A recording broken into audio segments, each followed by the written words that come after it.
আমি শিক্ষক হয়ে এসেছি। কি হয়ে এসেছে? কি হয়ে? আর বললাম না আমার নবী লেখা জানেন না, পড়া জানেন না, লিখতে জানেন না, পড়তে জানেন না। আল্লাহ বলেন ওই আল্লাহুল কিতাবা ওয়াল হিকমাতা, আমার নবী মানুষকে কিতাব শিখিয়ে দেন, কোরআন শরীফ শিখিয়ে দেন, হিকমত শিখিয়ে দেন। আর কোরআন শরীফ এমন কিতাবের নাম লা রাতাজু ওয়ালা ইয়াবিসিন ইল্লা ফি কিতাবিন মুবিন। কোরআন শরীফ এমন একটি কিতাব যেটার মধ্যে A to Z সব আছে। আর আদম তার ঈদম এখন পর্যন্ত একদম কিয়ামত পর্যন্ত কি আছে সবগুলো কোরআন শরীফে আছে। আমরা বের করতে পারছি না, বের করে জলগাড়ি কেমনে চালাবে, বিমান কেমনে চালাবে, হ্যাঁ পানির ভিতরে মাছ কেমনে চলে, এখান থেকে এই ডুবুরি কেমন করে যাবে, এগুলো সব বের করতে এর আস্তে আস্তে আরো বের করতে আরো হবে যাক ওই কানু মিন কবলু নবী দলালিম মুবিন। তো বলতেছেন যদিও এর আগে মানুষ গোমরার মধ্যে ছিল, মানুষ পথভ্রষ্ট ছিল, মানুষের কোনো হেদায়েত পায় নাই। এখন এই হেদায়েত পেয়েছে নবীদের মাধ্যমে, নবীদের আলোচনার মাধ্যমে মানুষ হেদায়েত পেয়েছে। আল্লাহ হেদায়েত করুক, আমিন। মা কানা আল্লাহু লিয়াকুম আলাল গায়ব ওয়ালাকিন্নাল্লাহা ইস্তাবি মিন রুসুলিহি মান ইয়াশা। এটা কোরআন শরীফের আয়াত, সূরা আল ইমরান 164 নম্বর আয়াত। এখানে আমরা কি বলে মা কানা আল্লাহু লিয়াকুম আলাল গায়ব, আল্লাহ রাব্বুল আলামিন কাউকে গায়েব, সাধারণ মানুষকে গায়েব জানেন না। গায়েব মানে অদৃশ্য। আল্লাহ কোন সাধারণ মানুষকে অদৃশ্য জ্ঞান জানান না। কি করেন? ওয়ালাকিন্নাল্লাহা ইস্তাবি মিন রুসুলিহি, কিন্তু আল্লাহ তার রাসূলগুলোর মধ্যে নির্বাচন করে করে এই গায়েব অদৃশ্য জ্ঞানের ভান্ডারের মালিক বানিয়ে দেন। এটা কোরআন শরীফের আয়াত। বড় করে বলি সুবহানাল্লাহ। কিসের আয়াত? আল্লাহ বলেন নবীগণকে আল্লাহ গায়েব জানান, মোল্লা বলেন নবী গায়েব জানেন না। জানেন? আমি এখানে বস্ত্রটা কিছু আমি জানি, নির্মাণের কি আছে জানি, আপনাদের পতাকা স্টিমের বাজারে কি আছে আমি জানি, জানি না। আপনিও জানেন না। তো নবী যদি না জানেন, এত বড় সাত আসমান সাত জমিনের নবীকে, আমাদের নবী মুহাম্মদ রাসূলুল্লাহ, আমরা এখানে কি আছে জানি না। 10-15 মাইল জায়গার মধ্যে 1 মাইল জায়গার মধ্যে কি আছে আমরা জানি না। আর নবীও যদি আমার মতো হয় তাহলে কি নবী হতে পারবেন? আর নয় মোল্লারা একটু খেয়াল করেন, নবী ভিডিও করতে আল মুখবিরু আনিল গায়বে, আল্লাহ জানেন। কেন স্বীকার করবে? জন্য বলেন নবী মানে হলো অদৃশ্যের সংবাদদাতা। নবী অর্থ কি? অদৃশ্যের উত্তর থেকে আছে। আপনি বলেন নবী গায়েব জানেন না, আমি বলেন নবী অর্থ কি বলেন? নবী অর্থ হলো আল মুখবিরু আনিল গায়বে, গায়েব কি খবর দেনে वाला উর্দুর মধ্যে, আর বাংলায় হলো অদৃশ্যের সংবাদদাতা। বড় করে বলি সুবহানাল্লাহ। যুবকরা একটু বড় করে বলেন সুবহানাল্লাহ। অদৃশ্য জ্ঞান যদি নবীর কাছে না থাকে ওকে কেমনে জানেন? আর আল্লাহ জানাইলে জানতে বলছেন, আল্লাহ জানাইছেন তো নাকি নবীকে। নবী যদি আপনার মতো হয়, আপনি যদি মোল্লার মতো যদি নবী হয়, তাহলে তো মোল্লা যেমন কিছু জানেন না, নবীও তো কিছু জানেন না। আল্লাহ বলেন গায়েব জানেন। আল্লাহ রাসূলদের মাধ্যমে অদৃশ্য জ্ঞান প্রচার করে। নবীজি একদিন মিম্বর শরীফে দাঁড়িয়েছেন, বলতেছেন, কিছু সমালোচকদের উত্তর দিচ্ছেন, আমার উপদেরা তোমাদের কিয়ামত পর্যন্ত কি হবে কি না হবে আমি এখন বলে দেব তোমাদেরকে, যার যা ইচ্ছা তোমরা প্রশ্ন করো। বড় করে বলেন আল্লাহু আকবার। একজন বলছেন ইয়া রাসূলুল্লাহ ইয়া হাবিবাল্লাহ মান আবি, রাসূল আমার পিতার নাম কি বলেন? নাইস ববি, রাসূল আমার পিতার নাম কি? এই প্রশ্নের উত্তর কি আমরা কেউ দিতে পারবো? আমাকে যদি মুরব্বিয়াগণ বলে আমার পিতার নাম কি, আপনি বলেন, আমি বলি কি বলবো? আপনার বাবা, আমার বাবা কোনোদিন এক কুকুর থেকে পানি পান করে নাই। আপনার বাবা কোথায়, আপনার বাড়ি কোথায়, ঘর কোথায়, আপনার বাবার নাম কি, তার নাম আমি কেমনে জানবো? তখন রাসূল বলেন আবুকা খুযাফা, তোমার বাবার নাম হলো খুযাফা রাদিয়াল্লাহু তাআলা আনহু, তোমার বাবার নাম হলো খুযাফা। তখন ওই সাহাবী বলেন জি আমার বাবার নাম খুযাফা। বলেন সুবহানাল্লাহ, আমার বলে আল্লাহু আকবার। রসুলের সঙ্গে জানা বললে মোল্লা তোমার নাম কি কি আছে, তোমার কি নাম আছে? একটা নাম আমি দেখি, সেটা হলো তুমিও তাল্লু, তুমিও গুমরা, তুমিও পথভ্রষ্ট, তোমার পিছনে যারা আছে তারাও পথভ্রষ্ট, তুমি জাহান্নামী, তোমার পিছনে যারা আছে তারাও জাহান্নামী। তা আমরা কোরআন মানবো, আল্লাহ মানবো, মোল্লা সব জায়গায় সব মোল্লাকে আমরা মানবো না, সব মোল্লাকে আমরা সব জায়গায় কেন কথা বলে না? আমার খালাতো ভাই একজন বড় আলেম আছে, উনি তো বলছেন নবীকে নবীর উদ্দেশ্য জ্ঞান নাই।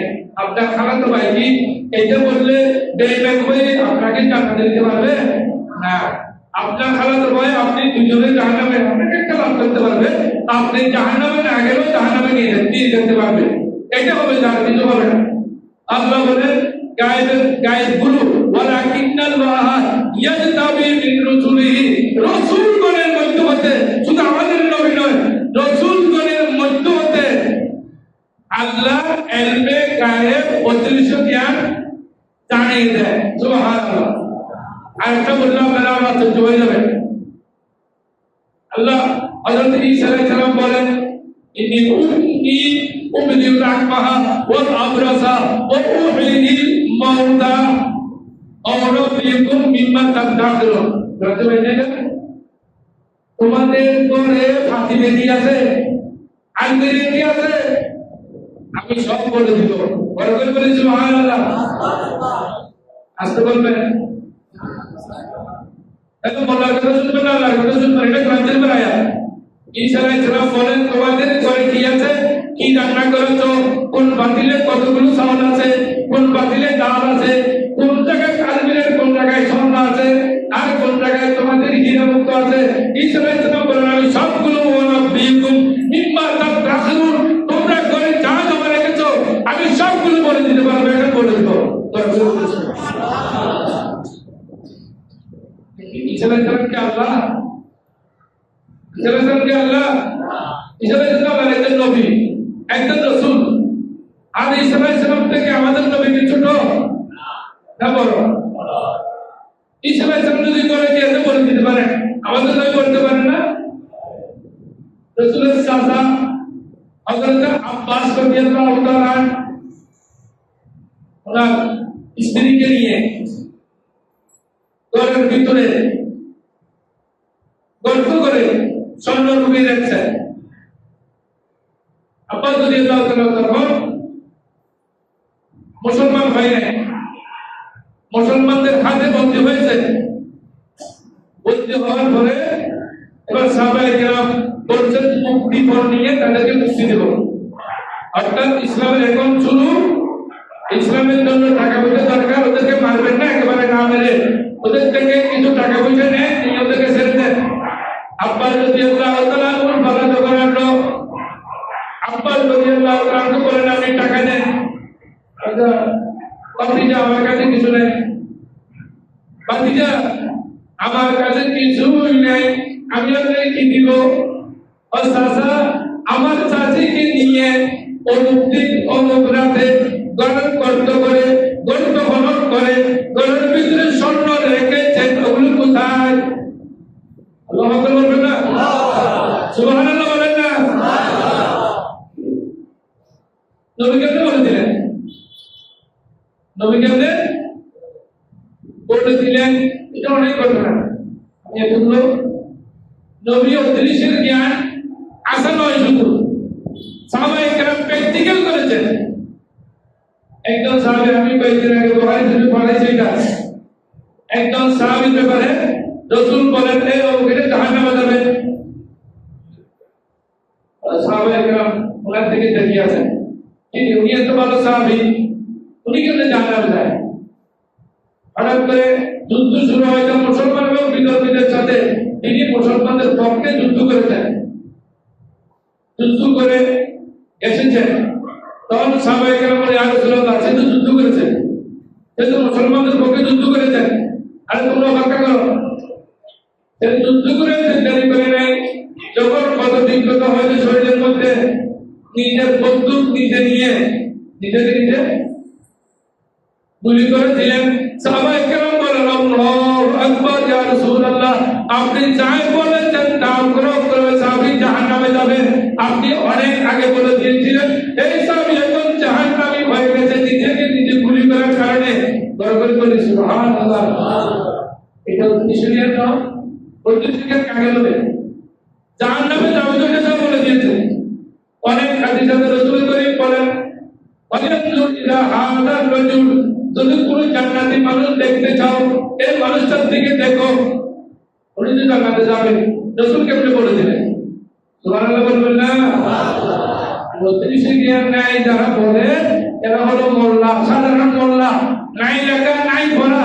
যদি কেউ একজনের মোল্লা থাকে, আমি একটা বললাম, ফাআমিনু বিল্লাহি ওয়া রাসূলিহি, আল্লাহ বলেন তুমি যদিও মুমিন ছিলা, মুমিন কিন্তু তোমার ঈমান ছিল না, নবীগণের ইলমে গায়েব না মানার কারণে, অদৃশ্য জ্ঞান না মানার কারণে, কোরআন শরীফ মানো নাই, তোমার ভিতরে ঈমান নাই। ফাআমিনু বিল্লাহি ওয়া রাসূলিহি, তুমি এখন ঈমান আনো আল্লাহ এবং রাসূলের উপর। কোরআন শরীফের আয়াত। ওমর কি বলতে বলা মানে কি? তাহলে ঈমানের মধ্যে গর্ব মোমেন কি বানাতে বলবেন? বিদ্যুৎ দিয়ে কেন ইমান আনতে বলবেন? মোমেনকে কেন ইমান আনতে বলবেন? তাহলে ইমানের মধ্যে কোনো গর্ব হয়ে গেছে, বেজার আছে, কি আছে? বেজার আছে।